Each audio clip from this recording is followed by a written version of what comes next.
আজকে আমি তোমাদের করলা দিয়ে সর্ষে বাটা দিয়ে একটা রান্না দেখাবো। খুব ভালো লাগে খেতে। এটা আমি আমার শাশুমায়ের কাছে শিখেছি।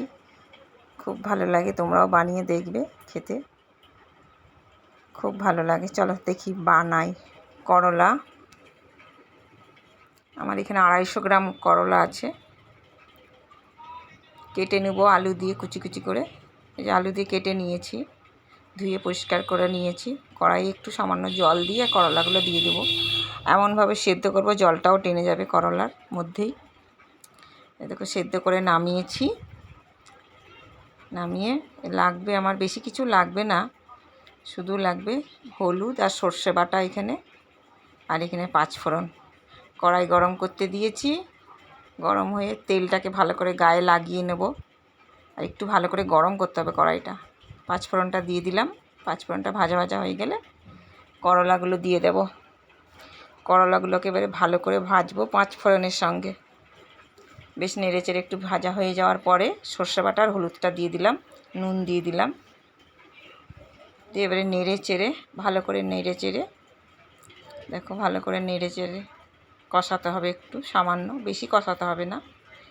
জল দিয়ে দিলাম সামান্য, কারণ সেদ্ধ করাই তো আছে না করলাটা, ভালো করে সেদ্ধ করাই আছে। এবার একটু জল দিয়ে ভালো করে, যে ভেতরে যে একটুখানি শক্ত শক্ত আছে সেটাও চলে যাবে। হয়ে গেল প্রায়। নামাবার আগের দিকে একটু সরষের তেল দিয়ে দেব।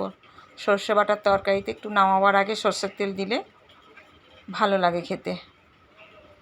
এটা আমার শাশুড়ি মাই বলেছে।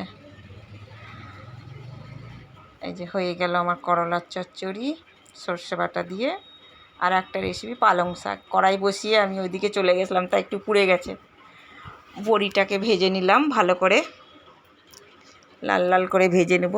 এই অফ টাইমে পালং শাক এনেছে তোমার দাদা।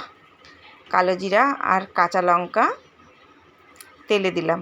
আর এদিকে আমি সবজি কেটে রেখেছি, আলু, বেগুন, শিম, কড়াইয়ে দিয়ে দিলাম।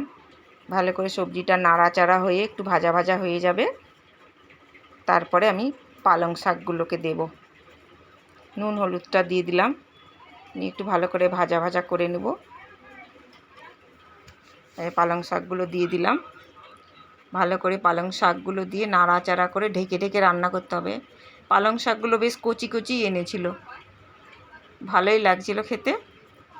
বড়ি দিয়ে দিলাম, অর্ধেক হয়ে গেল, সব সেদ্ধ হয়ে গেছে। কারণ বড়িটাও একটু এই জলের মধ্যে সেদ্ধ হলে খেতে ভালো লাগবে। দেখো প্রায় শেষের দিকে আমার পালং শাক হয়ে গেল। কেমন হয়েছে বলো।